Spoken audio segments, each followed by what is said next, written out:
Guerra, Guerra falando aqui pela Forja, e a gente está gravando uma série de entrevistas sobre carreiras criativas e sobre trabalho no exterior. Então eu tenho convidado vários profissionais que estão numa fase já avançada na carreira profissional, alguns profissionais que estão começando, saíram da universidade e estão nessa trilha de se descobrir. Muitas vezes você sai da universidade com algumas expectativas maiores do que o mercado, ânsias e tal. E aí muitas vezes a gente se frustra, chega lá e vê que não é tudo como nas apostilas, nos livros, nos guias, etc. É verdade.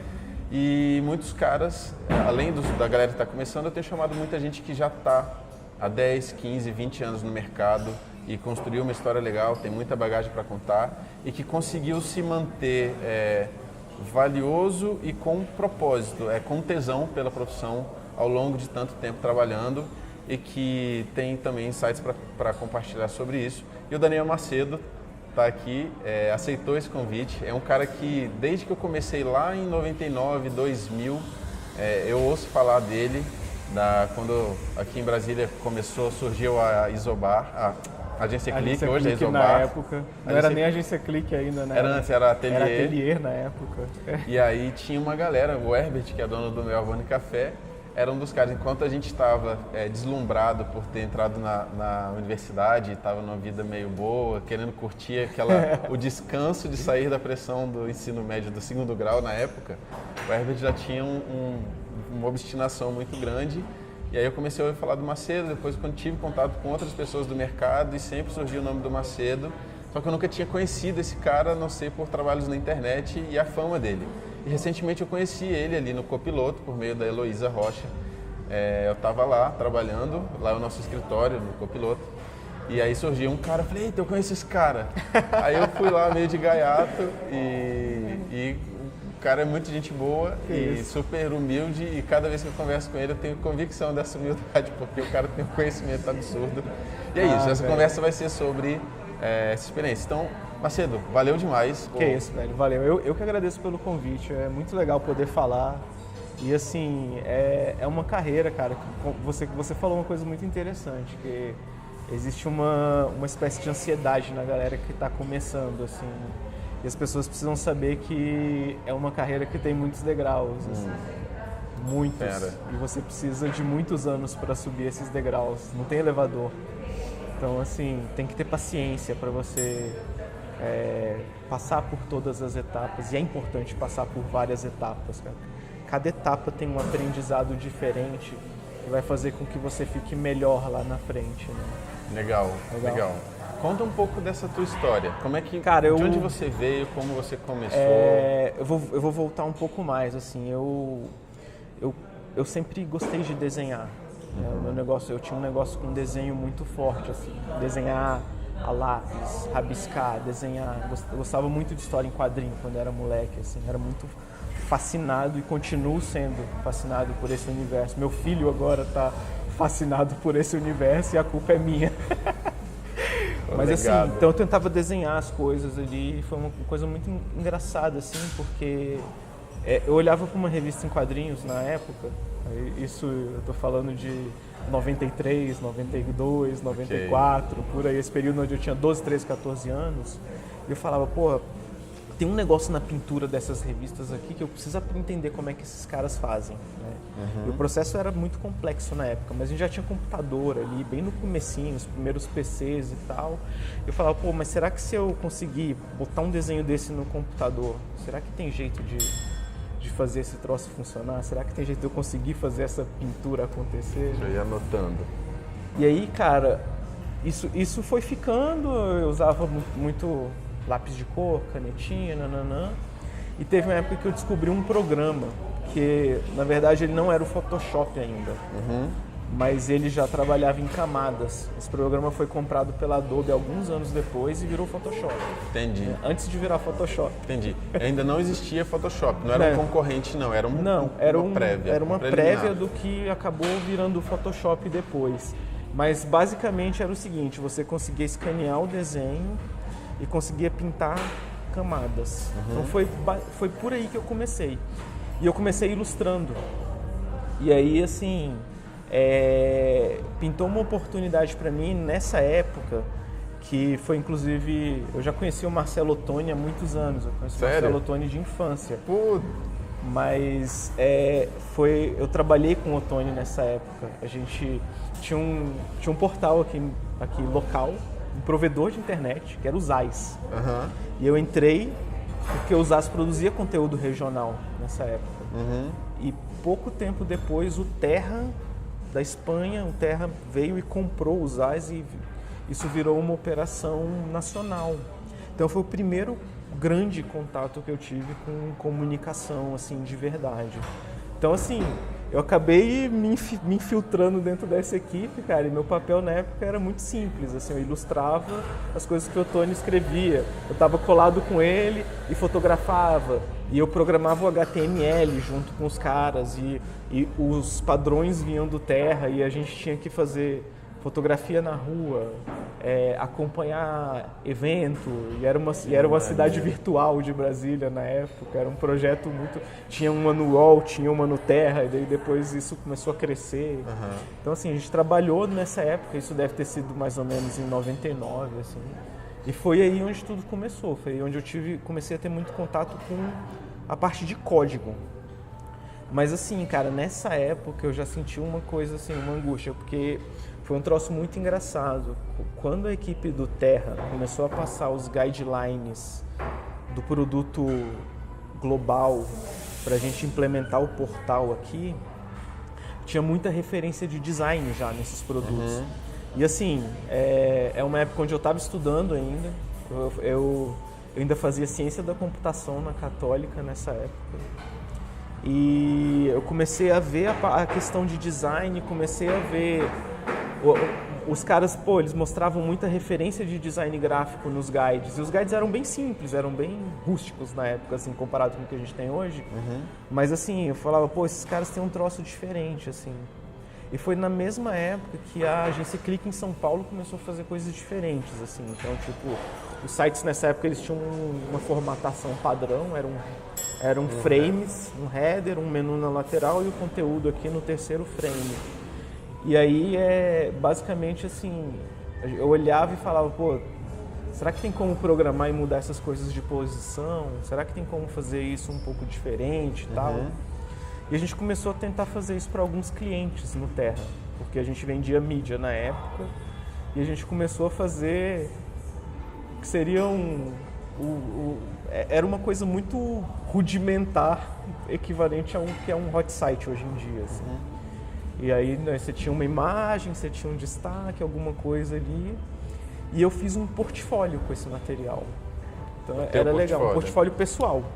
Fiz um CD ruim, é uma história muito engraçada essa história. Assim. Aí, beleza, e aí eu comecei a ficar de olho no que tinha de legal no mercado nessa época. E aqui em Brasília tinha a MediaVox na época, que já tinha um trabalho muito legal com o Muriel. Eu passei por lá com o Muriel e com o Eider. Fiquei 3 meses lá. Foi um pouco tempo, eu passei um tempinho lá, mas assim, foi uma história muito curiosa, assim, engraçada, porque... eu procurando, né, onde que eu vou trabalhar, onde é que eu vou conseguir desenvolver isso, e tipo, o Terra já estava legal, mas eu já queria fazer coisas mais avançadas, e aí eu acabei indo para a MediaVox e acabei passando muito rápido pela MediaVox, porque foi na época que a Atelier estava virando a agência Clique. E aí o que eu fiz, cara? Eu peguei esse portfólio com esses trabalhos, gravei um CD-ROM, e eu fui numa cara de pau absurda, lá na Atelier, bati na porta dos caras, cheguei lá na recepção, falei, eu quero falar com o diretor de criação, que era o Ricardo Figueira, né, na época, já tinha o Rafael também, eles dois dividiam a direção de criação da Atelier na época, né. E bati lá na porta e a secretária falou, não, você pode deixar comigo. Eu falei, não, eu quero apresentar para ele. Ela falou, não, mas você tem que deixar. E aí os caras ouviram a conversa. Os caras é o Marcelo, o Eduardo, o Rafinha, o Rafael Sócrates, sacou? E o próprio Ricardo passou na hora. E aí ele chegou e falou, não, então vem cá, me mostra esse negócio aqui. E ele pegou o CD, colocou no computador lá e assim... tinha coisas parecidas com um dos caras, era uma coisa muito simples, mas a gente conversou, bateu um papo ali, foi muito legal conhecer os caras nesse dia. Nandico já trabalhava na tecnologia lá. Aham. E aí, assim, beleza, eu me despedi dos caras, deixei o CD lá, agradeci e fui embora. E eu tava trabalhando no MediaVox. E daí os caras me ligaram e falaram, pô, tem uma vaga aqui na interface, sacou?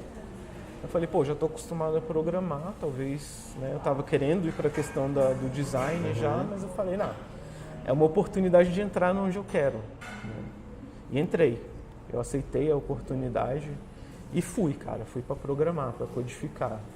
E foi na época que eu comecei a aprender muito sobre front-end. Né? Na época a gente programava HTML, muito JavaScript, um CSS bem básico ainda. E aí, assim, foi onde eu comecei a ter contato com pessoas, assim, que foram os verdadeiros mentores que eu tive no início dessa carreira, assim, né?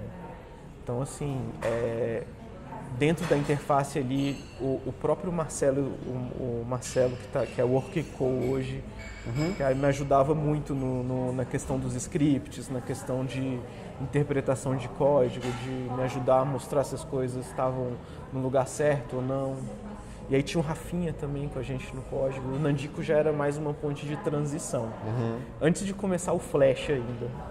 Quando começou a surgir o Flash, eu acabei indo mais para a área de propaganda, né? Trabalhei muito próximo do Nandico nesse período com Flash. Mas assim, pouco tempo depois, eu comecei a fazer meio que no tempo livre, que não era muito. Era de madrugada, na agência. Viu aí? A galera sai da faculdade e fica reclamando que trabalha muito, que é zumbi, que é escravo. Hoje em dia eu tenho uma visão um pouco diferente sobre isso, assim, depois eu posso até falar o que eu acho disso. Legal. Mas na época, assim, a gente trabalhava mesmo, assim, a gente trabalhava muito, assim. A gente dormia na agência várias vezes, assim, tipo, trabalhava, botava a mochila debaixo da mesa, assim. Deitava um pouco, dormia, acordava, voltava Aquela história a trabalhar. O Ottoni conta uma história de um dia que chegaram na agência e tinha uma reunião e de repente saiu alguém debaixo da mesa. Foi você? Não fui eu não. Foi o Rafinha. A galera chegando no meio da reunião. Porque a gente estendia, a galera, tipo, acho que tinha saco de dormir na agência, alguma coisa. Cara, era muito bom, cara. Foi um período muito engraçado. Era muita piada, era muita zoação, era muito trabalho também. A gente ralava muito, assim. E aí, assim, eu lembro que na época eu fiz um site de uma empresa que trabalha com Apple aqui de Brasília e tal, e foi um dos primeiros, assim. E, cara, ficou legal esse projeto, e aí acho que eu fui ganhando um pouco mais a confiança do Ricardo, né? O Rafael também já começou a me passar, o Rafael não estava no planejamento ainda, ele foi passar o planejamento muito tempo depois. Então, assim, eu fazia uma coisinha aqui, outra ali, e nisso eu fiquei quase 5 anos lá dentro. Então, acho que eu passei pelas primeiras etapas e eu comecei a subir essa escadinha lá dentro. Então, assim, lá eu fui designer júnior, fui melhorando, fui interface, comecei um trabalho como designer pleno e eu saí da agência Clique, assim, já de pleno para sênior. E aí, o Ricardo Figueira foi um dos meus grandes mentores, assim, cara, nesse período, porque eu via o cara fazendo estratégias criativas, assim, eu via o jeito que ele lidava com a equipe de arquitetos, com a equipe de criativos, com a equipe de tecnologia. E nessa época a gente já fazia estratégias super complexas, assim. A gente fez o lançamento da Brasil Telecom celular, assim, nacional. Foi uma das maiores campanhas que talvez eu tenha trabalhado na minha vida, assim, até hoje. Se eu pegar de tudo que eu já trabalhei, talvez ela esteja entre as 10 maiores que eu já trabalhei, assim. E a gente está falando de marcas no mundo inteiro, né? E, foi uma campanha online. A gente fez provavelmente uns entre 5 a 8 mil banners na mão, um por um. E direção de arte, acabamento, click tag, a porra toda. Caraca, trampo. E aí, assim, cara, depois da Clique eu montei um negócio. Que foi foi um negócio muito legal, que a gente gostava muito dele, que saiu eu e o Rafinha, e a gente teve outros sócios, né? O Alano, que é da tecnologia, foi nosso sócio também nesse negócio, e era a Locomotiva. E a ideia da Locomotiva era fazer coisas diferentes. Então, assim, foi um pouco depois da Clique, isso deve ter sido ali mais ou menos em 2004, 2005. Assim. A Locomotiva cresceu, virou Metrópole. A Metrópole foi uma empresa que chegou a ser até famosinha aqui em Brasília, assim, bem conhecida. Né? Eu tive a oportunidade de formar talentos na Metrópole. Acho que a Metrópole e a Locomotiva foram as empresas onde eu aprendi a olhar os profissionais que trabalham comigo, que trabalhavam comigo, tentar passar alguma coisa de conhecimento para os caras e tentar fazer com que o trabalho deles fosse melhor do que o meu, do que o do Rafinha, que a gente pudesse fazer uma entrega cada vez mais sólida. Assim. Nunca esqueço, a gente fez um site pro Grilo na época, que era um evento da Brasil Telecom, e a gente fez um scroll redondo nesse site. Era um troço muito doido, né? O Nandico programou esse troço pra gente na época, em Flash com JavaScript, Então, assim, a gente tinha um drive de sempre tentar fazer coisas diferentes, coisas novas, de mudar. Depois da Metrópole, eu fui sócio do Nandico, em um projeto que foi a Adjetiva. E a Adjetiva foi onde eu comecei a ter um contato muito grande com o mercado de São Paulo. A gente tinha uma proximidade muito legal com a Colmeia nessa época. A Colmeia, a Colmeia era referência, a Colmeia era a agência que a gente olhava e falava, caraca, como é que os caras fazem isso, sacou? Foram os primeiros caras que começaram a fazer sites lindos e relevantes, misturando interface com vídeo. Tinha um site da Balduco na época, que era um Papai Noel, que ele entrava, e cara, os caras mandaram construir os móveis, então enquanto tava todo mundo ralando pra caramba, e naquela época o Photoshop era muito, você tinha que fazer o detalhezinho do cuidado, da borda, do bevel, do botão, então todo mundo tentava fazer entalhe, né? Tinha empresas gringas que faziam sites, que usavam um pouquinho de recurso de 3D, então era muito crowd as interfaces naquela época, assim. E os caras, eles vieram com um troço muito simples, que era assim, cara, a gente abre uma câmera, a gente constrói de madeira a interface, e era um troço lindo, assim. E aí, nesse período, eu e o Nandico, a gente trabalhou num projeto global já, que foi para a Unilever. Foi um lançamento de uma linha da Rexona, e aí a gente fez um game junto com os caras da Colmeia, que era um game era uma guerra de toalha no banheiro, assim, saca? Saquei. E era humanos contra robôs. Então, cara, os caras captaram um ator na época, o cara era até da Disney, esse ator, e aí, o cara fazia todos os movimentos, e aí chegava esse material pra gente na Adjetiva, e aí daí tinha o robô era 3D, quadro a quadro, então, assim, a nossa missão era pegar os assets muito bem resolvidos dos caras da Colmeia e ajudar os caras no desenvolvimento, assim.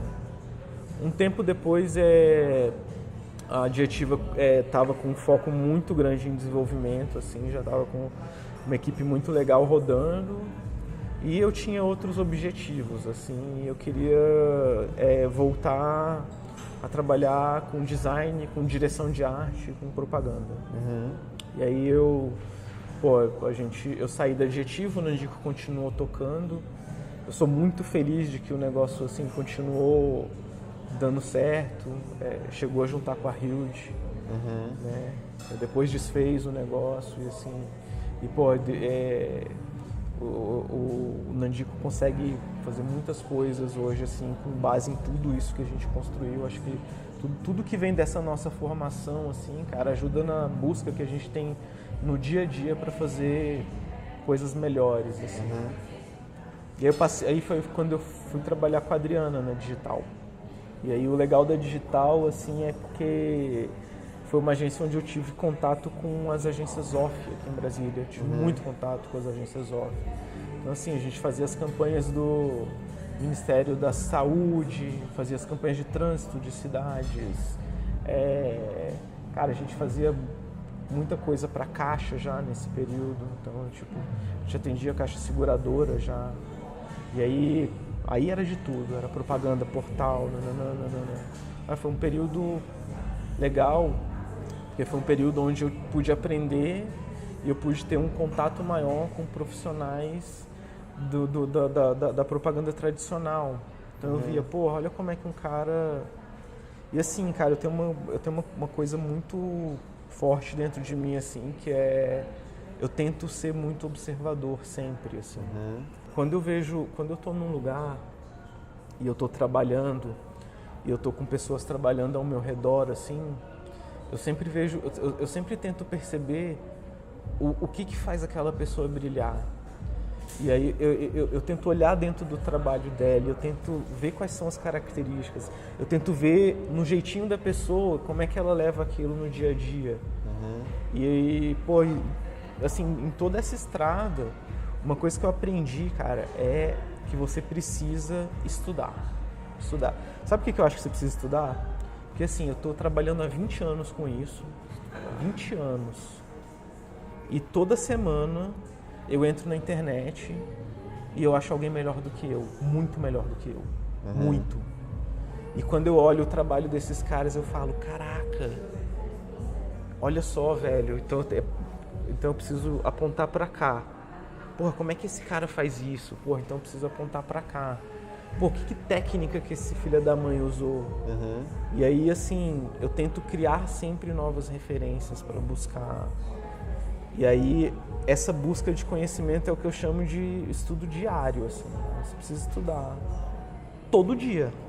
Eu estudo em todos esses anos, eu estudo pelo menos 1 hora por dia de uma coisa nova. No mínimo, assim. Eu paro o que eu tô fazendo, eu chego em casa, pô, eu tenho filho, meus filhos estão grandes, assim, então, tipo, eu preciso dedicar tempo para minha família, sabe? A minha esposa tem os projetos dela e ela toca N projetos e, assim, ela é muito empreendedora, então, assim, às vezes ela tá ali, às vezes ela precisa estar um pouco mais solta, mais fora para tocar os projetos dela e aí eu tô com os moleques. Tem que segurar a ali. onda. Mas, assim, sempre eu preciso achar um horáriozinho ali de tipo, cara, agora eu preciso parar e eu vou estudar. E esse momento é sagrado, assim. Tem dia que eu estudo uma, tem dia que eu estudo 2, tem dia que eu estudo 5, tem dia que eu estudo uma coisa o dia inteiro. Às vezes eu tô sem job, sem nada para resolver e aí eu abro o computador e vou estudar. Vou estudar, vou entender. E aí, assim, cara, é muito legal, assim, você vê que você pode estar sempre crescendo. E você nunca vai chegar no limite. Sempre vai ter alguém melhor do que você para você olhar lá na frente, transformar num objetivo, mirar e tentar seguir, assim. Fera, muito fera. É legal, cara. Tem trabalhos de pessoas assim que eu vi há 10 anos atrás e eu ainda não consegui alcançar até hoje, assim. Especialmente, por exemplo, eu sou fascinado com motion, assim, gosto muito. E, assim, para eu fazer uma coisa muito simples em motion é muito demorado, o processo de motion é muito minucioso, assim. Aí, hoje eu tenho mais paciência, antes eu era muito ansioso. Saquei. Ansiedade atrapalha quem quer trabalhar com 3D e motion. Porque, por exemplo, a hora que você começa a construir uma coisa legal no After, a sua timeline vira um monstro, sacou? E dá trabalho gerenciar. E para gerenciar aquilo você tem que ter paciência de fazer cada um detalhezinho daquele ali. Então eu admiro muito, cara, os caras que fazem isso, assim. Então, tipo, eu tô sempre mirando nesses caras como uma das bases de referência, assim. Legal. Tipo, e eu acho que o motion é legal porque ele traz de uma forma muito dinâmica as tendências do design, assim. Apesar de todas as outras áreas estarem mostrando tendências, eu consigo ver mais claramente no motion, assim. Então é um dos lugares onde eu costumo buscar uma referência, assim. E aí, cara, passei pela digital e falei, não, agora tava ficando meio acomodado, assim, tipo, sabe aquela sensação, parece que você tá fazendo a mesma coisa pra sempre, assim? Total. Então, tipo, eu tava quase, trabalhei com equipes muito criativas, assim, cara, tive muita sorte de trabalhar com profissionais muito criativos, assim. Na digital, por exemplo, foi onde eu tive a oportunidade de juntar o Marcos Felipe, o Marquinhos, o Vini, o Leandro Vini, Ferreira. que é do Sobu Code? Isso. Tá. O Leandro Ferreira, enfim, a Elô trabalhou com a gente nesse período. Então, cara, a gente montou um puta time e a gente ganhou um monte de prêmio nessa época, sacou? Porque a gente fazia coisas muito legais, mas pra mim elas pareciam muito parecidas ou muito dentro de uma mesma fórmula, assim. E uma coisa que era uma característica do mercado de Brasília na época, alguns anos atrás, hoje eu já percebo que mudou, em Brasília não se produzia muito, não se captava muito, era uma dificuldade a produção, era caro produzir, sacou? Era caro demais, assim, então tipo assim, pô, às vezes pra tirar uma foto, aí você tipo, tinha o custo do fotógrafo, que para uma agência tradicional era ok, para uma agência digital era inviável. Eu me lembro disso. Tipo, era super custoso você conseguir asset. Exatamente. Tipo, um clique você olhava para o trabalho das empresas no exterior, das empresas em São Paulo, das agências que são referência. Quando você olhava para esse material, você falava, porra, para eu ter um portfólio assim, ou para eu conseguir construir alguma coisa que seja parecido ou que tenha essa produção que o trabalho dos caras tem, eu preciso de produzir, eu preciso do asset. Ok. E aí, porra, tu ligava para um fotógrafo, para outro, nananana, e cara, era inviável.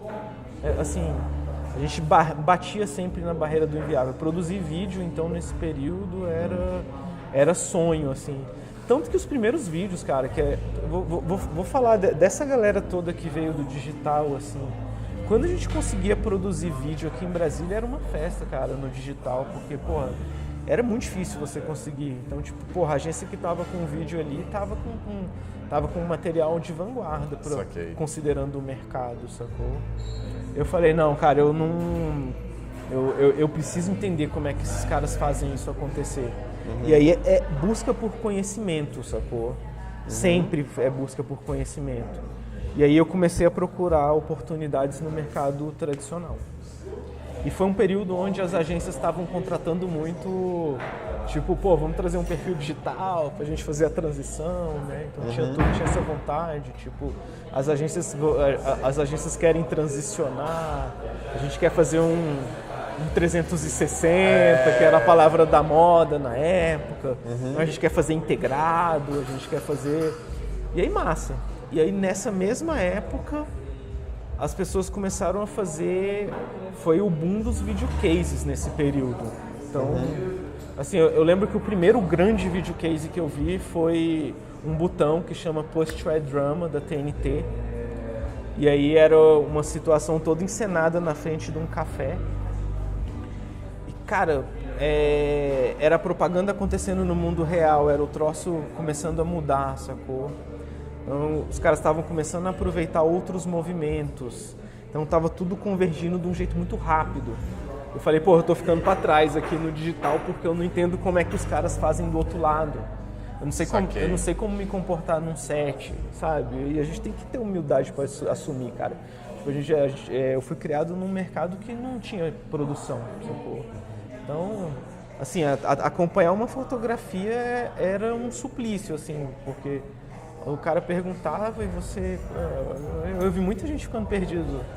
Pode até falar que não, mas eu vi muito neguinho ficando perdido nessa época, assim.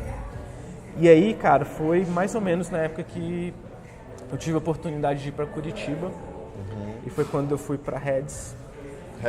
Heads Propaganda. Tá.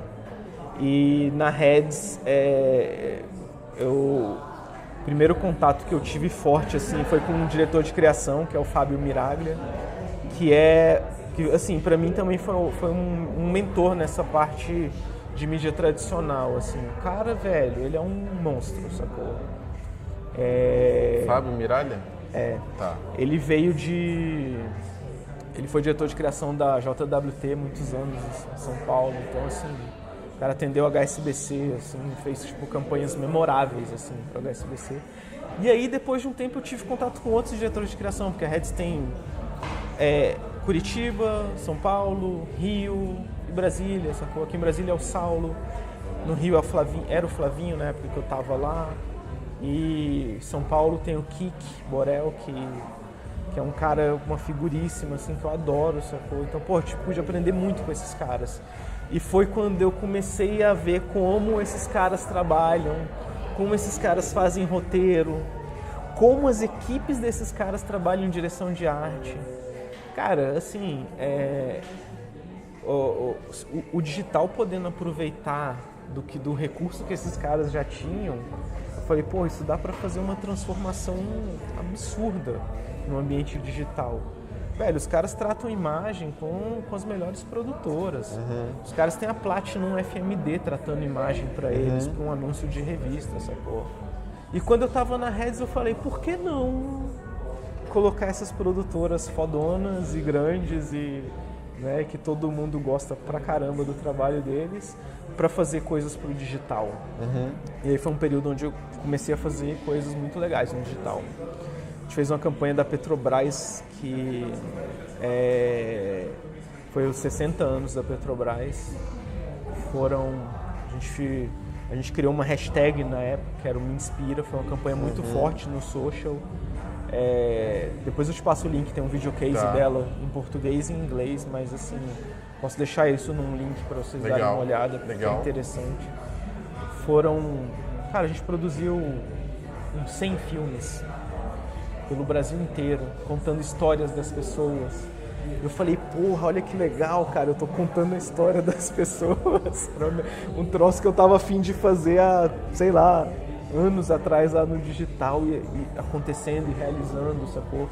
E misturado com social media e aí começando a botar investimento em mídia e esse negócio, e esse troço começando a retornar. Que fera, que fera. E aí, cara, e aí a gente fez isso foi onde eu tive a oportunidade de atender o Grupo Boticário, que é a holding do Boticário, e aí debaixo dele tem Boticário, Eudora, quem disse Berenice, Cielo também, foi uma empresa que a gente atendia muito. Cheguei a fazer campanhas muito legais para Cielo no período que eu estava na Reds. E, cara, eu estava lá em Curitiba e foi o período onde eu pude melhor atender a Caixa. Foi onde eu fiz as campanhas mais relevantes para a Caixa. Então, assim, outro projeto muito legal que a gente fez na época foi o Poupançudos. A gente criou um game para os Poupançudos. A gente revitalizou os Poupançudos que estavam parados há um tempão. A gente criou um game, a gente misturou eles com o universo do futebol, a Copa do Mundo estava chegando. Daí você tinha um Poupançudo de todos os times patrocinados, do Flamengo, Vasco, Atlético Paranaense, Corinthians e por aí vai. E, cara, a gente botou os cofrinhos com as camisas dos times, a gente botou o game e a gente botou um caminhão de mídia na rua. Então, e assim, os filmes eram produzidos pela O2, os filmes de TV. Os filmes, a parte de internet foi um projeto muito legal que eu fiz com a IMG, que é um estúdio que eu acho muito foda e respeito muito aqui de Brasília, sacou? Pra mim, assim, os caras, eles são vanguarda e referência na área de motion, assim. E IMG é do Garezo? O Garezo e o Diego. Tá, o Diego eu não conheço. Então, assim, foi um trabalho muito legal, assim. Os caras fizeram 3D pro game, eles fizeram motion. Eu tive muitas oportunidades, assim, eu sempre tento focar no que tem de legal no mercado, cara, pra levar pra onde eu tô indo, sacou? E aí, assim, passei muitos anos na Reds, atendi grandes contas, meu portfólio voou quando eu tava na Reds, assim, foi onde teve uma transformação muito relevante, muito grande, assim.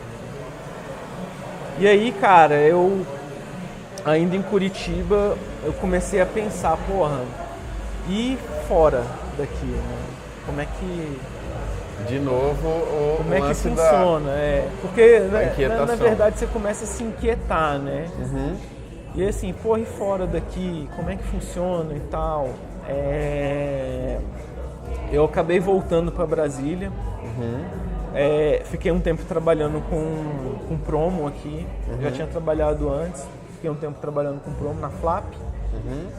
E aí, assim, tentando entender um pouco do mercado tentando entender um pouco melhor de novo do mercado de live marketing e tal.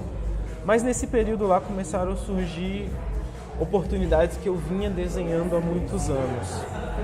E aí, assim, cara, as pessoas perguntam, porra, como é que faz para trabalhar para fora, né? Cara, na verdade, assim, no meu caso, porque eu acho que cada caso é um caso. No meu caso foi um projeto longo. Foi um projeto de mais ou menos 2 anos, assim, porque lá em Curitiba eu já comecei a mapear o mercado, já comecei a tentar entender, eu já comecei a conversar com as pessoas e o contato com as pessoas é muito legal, é onde você consegue absorver muita informação, puxar muita coisa. E aí, assim, nesses anos eu fiquei tentando entender, pô, mas como é que funciona? Pô, será que é possível? Comecei a ler sobre trabalho remoto, comecei a acompanhar muito empresas que têm um trabalho remoto. Então, assim, comecei a ler sobre isso, comecei a entender. E aí eu pensava, pô, será que eu tenho que ir para o exterior? Será que é possível ficar e trabalhar para fora? Será que eu tenho que estar dentro de uma empresa que atende um contrato no exterior e eu trabalho para fora? E aí, com todo esse estudo, eu descobri que todos esses cenários são possíveis. Saquei. Pô? Na verdade, assim, tem como você fazer todos esses caminhos, assim. Então, uns são mais fáceis, outros são mais difíceis, mas todos são complicados, na verdade, assim. E assim, trabalhar pro exterior e, porra, e como é que é trabalhar pro exterior? Aí eu começava a pensar, pô, será que eu consigo fazer parte de um time de uma startup, por exemplo, estando remoto, sacou? E eu comecei a construir portfólio, comecei a preparar minha empresa e comecei a tentar direcionar o meu trabalho para que eu pudesse e começar a beirar isso. Mas assim, cara, acontece que eu acredito que talvez tenha sido um misto de objetivo, vontade, bastante de sorte também. Mas assim, teve um momento que eu acabei conseguindo conversar com as pessoas certas. Isso foi há mais ou menos 1 ano e meio, 2 anos atrás. Eu já estava há 2 anos estudando e mapeando esse mercado. Eu já vinha me preparando para esse tipo de trabalho, assim. O trabalho remoto tem umas coisas muito curiosas, assim, cara. Antes de começar a trabalhar remotamente, eu aprendi que se você não criar uma rotina de trabalho de verdade, você se perde dentro do universo que é o seu home office. Saquei. Então, assim, você tem que ter horários estabelecidos. Então, tipo assim, cara, eu tenho um home office, eu tenho um escritório dentro de casa e o meu espaço de trabalho é sagrado. Eu tenho 2 filhos, então, assim, as coisas podem ficar muito confusas ali. Então, por exemplo, eu acordo, eu tomo banho, eu me arrumo. Eu não vou trabalhar dentro de pijama no meu home office, porque senão na cabeça isso vira uma zona, sacou? Senão daqui a pouco você está deixando de trabalhar para ver Netflix, sacou? Saquei. Você começa a misturar a sua rotina, né? Tipo... e aí você vai se ferrar depois, velho, porque quando você trabalha para fora você tem entregas, sacou? E é um jogo de confiança. Você confia de um lado, fazendo o seu trabalho, e a empresa confia do outro, que você é um profissional sênior, tem um expertise X e que vai conseguir fazer essa entrega para eles do jeito que eles precisam. A tempo que eles possam olhar, revisar, te dar feedback, para que o trabalho possa ser melhorado. E uma coisa muito legal é que as empresas que eu atendo no exterior, e é mais de uma hoje, elas são muito organizadas nesse aspecto. Então, assim, numa dessas conversas e o que eu chamo de sorte ou de misto da busca, do talento, de todos esses anos de carreira, cara, eu acho que tudo isso contribui, assim. Também não adianta você chegar lá e tipo falar, porra, vou trabalhar para fora e tu não tem um portfólio para isso, sacou? Então, acho que você precisa construir, você precisa ter os skills para essa busca, assim. A não ser que você vá embora, vai estudar no exterior, isso é um caminho. e estudando lá você consiga entrar num internship de uma empresa e aí você consiga mostrar seu trabalho e vai, sacou? Agora, assim, para você chegar, tipo, porra, já tem um trabalho mais sênior e tal, e o meu foco no momento não era de mudança, talvez futuramente, quem sabe, seja uma mudança, sacou? Mas, assim, conseguir chegar nesses contatos, conseguir mostrar meu trabalho, existe um processo de seleção. Então, tipo, você mostra portfólio, você escreve, e cada empresa tem um processo. E no meu caso com a Samsung foi tipo, como que eu trabalho, como é que funciona, quanto custa esse trabalho, e você precisa se preparar para responder essas perguntas. Ou como é que você vai trabalhar remotamente e tal. E aí esse contato foi dando certo. As pessoas que estão envolvidas nesse projeto, o Rafinha já foi meu sócio e ele trabalhou dentro da Samsung um período muito grande, me ajudou muito nesse processo. Então, tipo, você conhecer as pessoas, você ter acesso a pessoas dentro das áreas que você busca é um caminho interessante também. E aí, cara, eu não sei, cara, até hoje eu falo que foi uma grande sorte, assim, mas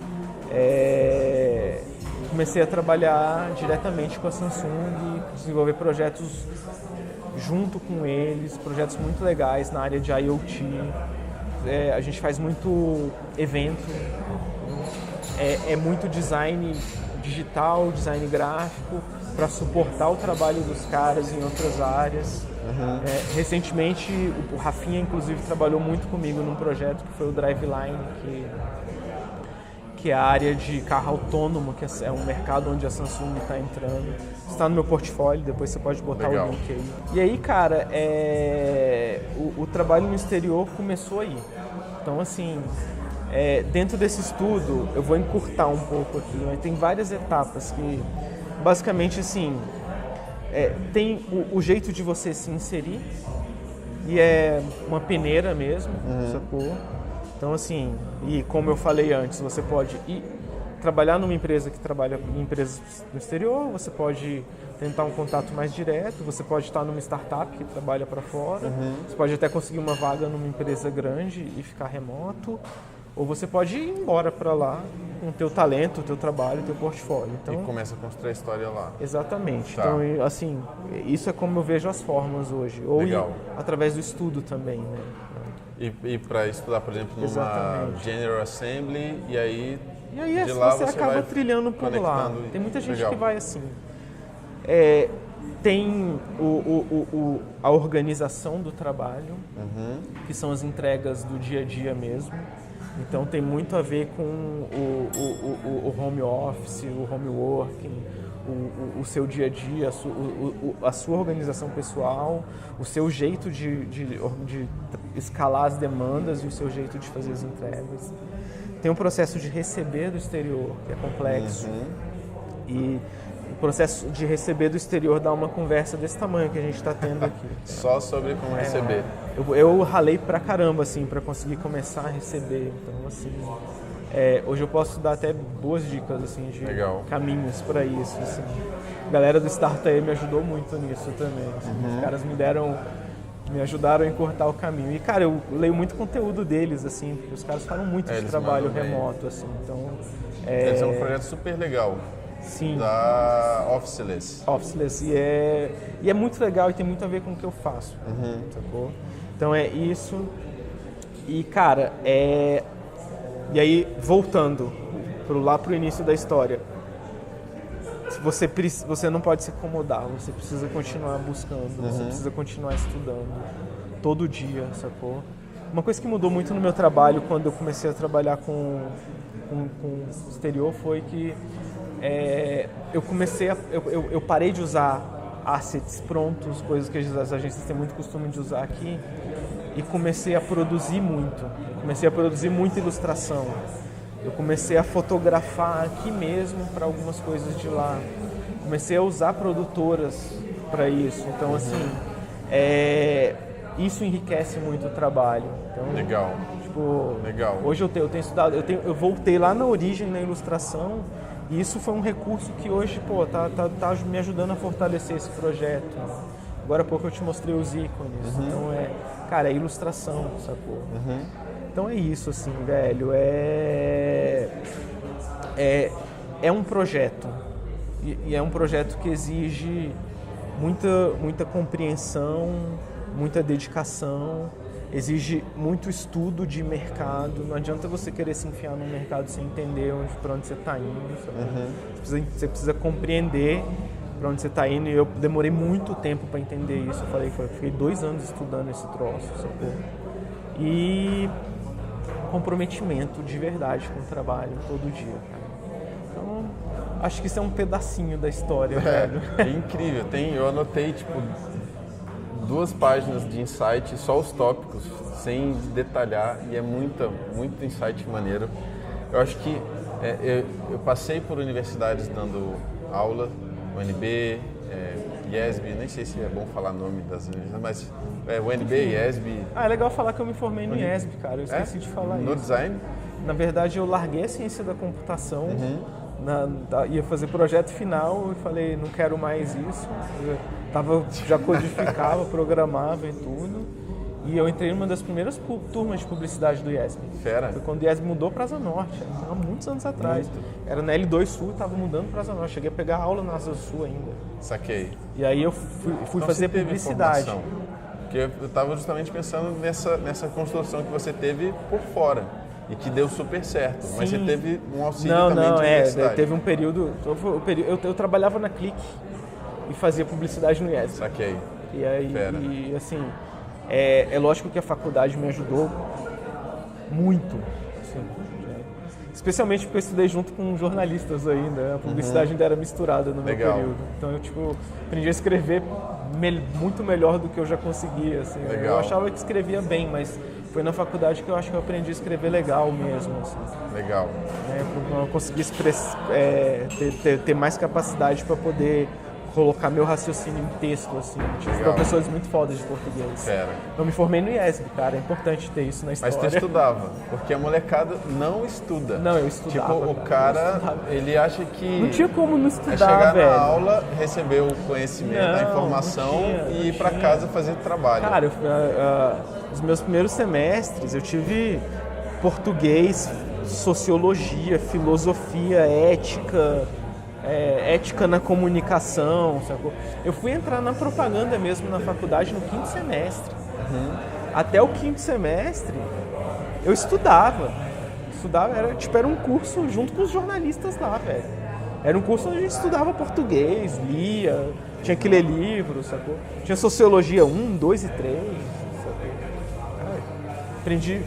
Cara, muito engraçado. Filosofia é uma coisa que me ajuda muito na propaganda, que eu fui descobrir isso na faculdade, sabe? Cara, eu tive matérias muito boas na faculdade, assim. Semiótica, eu tive semiótica. Tive um professor de semiótica, que é o Eufrásio. O cara era foda, é um doutor em semiótica. E, assim, porra, na época eu já entendia coisas que iam me ajudar anos depois, assim. Então, cara, a formação é muito importante. Assim. Fera. É muito legal frisar isso. Fera. E aí o que eu fiquei pensando ouvir essa história e escutar a sorte, você fala, cara, tu construiu o lance. Mas eu entendi assim, tem coisas que dependem de você, tem coisas que não dependem de você. Exatamente. Você fez todo o dever de casa. E aí, às vezes, quando você coloca isso no mundo, a gente brinca lá no escritório que é como se fosse a órbita. Você lança a pedra e aí você continua fazendo tua parada e essa trajetória, tipo, você não tem controle sobre ela. Então, às vezes o negócio vai dar uma volta inteira e voltar para você, às vezes num contato, numa oportunidade, numa premiação. Você precisa estar ligado na oportunidade, né, cara? Assim, tipo, às vezes ela passa e você não percebe. Saquei. Né? Saquei. Então, Macedo, valeu demais, velho. Eu vou continuar. Queria só deixar um último recado aqui, cara. Espero de verdade que toda essa conversa que a gente teve aqui, cara, que possa ajudar mesmo, assim, tipo, uma pessoa que aproveite disso, assim, que daqui a alguns anos fala, porra, aquela conversa lá foi o start disso. Isso já me faz feliz, cara. Eu gosto de ajudar mesmo, assim. Espero ter contribuído de verdade, assim. Fera. Ó, eu garanto que você já impactou pra caramba. Isso aqui não tem como não refletir sobre isso. Pô, assim. cara, obrigado, velho. Valeu. E aí eu espero que a gente consiga levar essa missão também, cumprir a missão de levar esses insights e de vários profissionais que estão no mercado batalhando, colhendo frutos e que às vezes não é distribuído, não é compartilhado e as pessoas às vezes estão empacadas por conta disso, né? Não, muito irmão, massa. Valeu demais. Ralar. No final das contas é ralar. Estudar. Vai ralar. Vai estudar, velho. Vai estudar e vai procurar fazer um bom trabalho. E busque referência nas pessoas que você gosta. De verdade, assim. Fera. Massa. Legal? Valeu. Valeu, meu irmão. Obrigadão. Valeu, E velho. eu vou continuar no teu pé pra gente fazer Vamos mais trocando coisa. ideia, velho. Vamos nessa. Massa. Oi. Valeu. Valeu. Tchau. Valeu, galera. Valeu, galera. Muito massa.